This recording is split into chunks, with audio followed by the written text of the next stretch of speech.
IRS announced this week that they're going to use artificial intelligence to look for people in auditing. So, right now, when you file your taxes, you play like the audit lottery. That means who knows if you're going to get audited, who knows not. This is according to the IRS. What they want to do is they want to take the AI and the data and constantly keep interrogating it by the algorithm that they have for the AI. This will create kind of like a whole different platform for them to go after. Now, the IRS plans to use the money received from the Tax Reduction Act to purchase AI technology and target larger corporations and millionaires. Now, they did reiterate again that they will not increase audits for those making less than $400K a year. But interestingly enough, they did announce this year that they're going to start tax collections on people who have made over $600 on reselling event tickets. This comes in the light of Taylor Swift's massive record-breaking tour.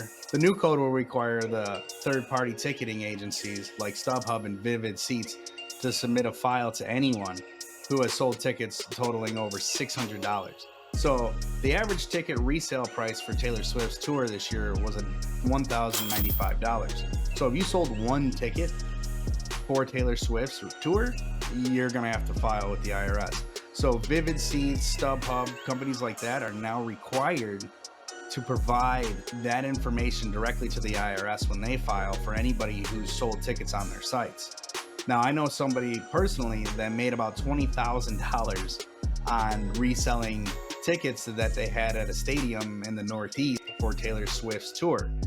They have about 20 season tickets there for football games, and they get obviously the first right of refusal on any concert going tickets. So it's interesting to really think about how that's going to work and how it's going to come together along with this AI. So I wonder what the real purpose is there and how it's going to work. Obviously, they're not really on track with a whole lot of stuff.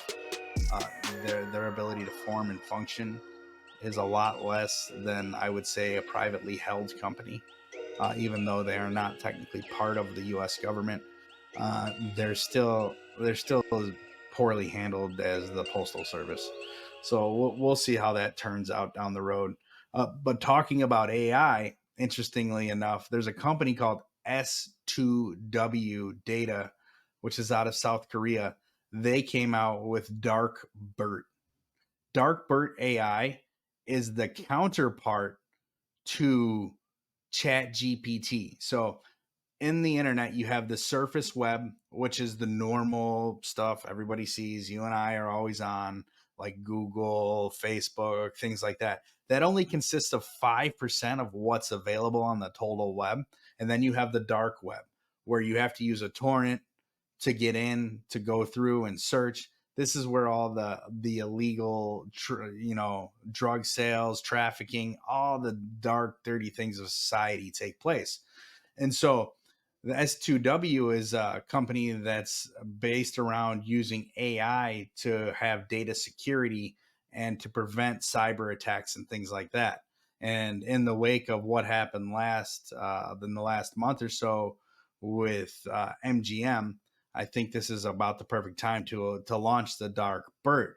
Now, Dark BERT really is interesting because when placed against Chat GPT, it wins every single time. So this company S2W, which is a startup company, started in 2018, has 11 different investors for venture capital, and they've now filed 12 patents that are pending for crawling the web.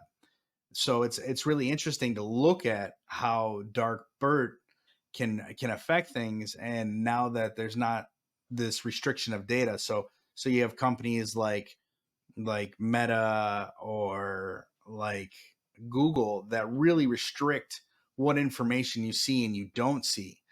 So S2W is now going to a place where there is no restriction in the entire black web world. So it's really interesting to see what's going to take place there and how this new Dark BERT is coming into play and how this web crawling technology and really is it going to catapult S2W into the light and they say they're not going to offer it publicly. I think it would be very interesting if you were to able to get results from a dark web AI service. I mean, that would be a little scary, and at the same time, it would be very interesting to see what kind of information it could provide. It's not like Chat GPT where it runs a couple years behind. It's not using live, unlike Bard for Google's AI, where they're using real time data to give you artificial intelligence.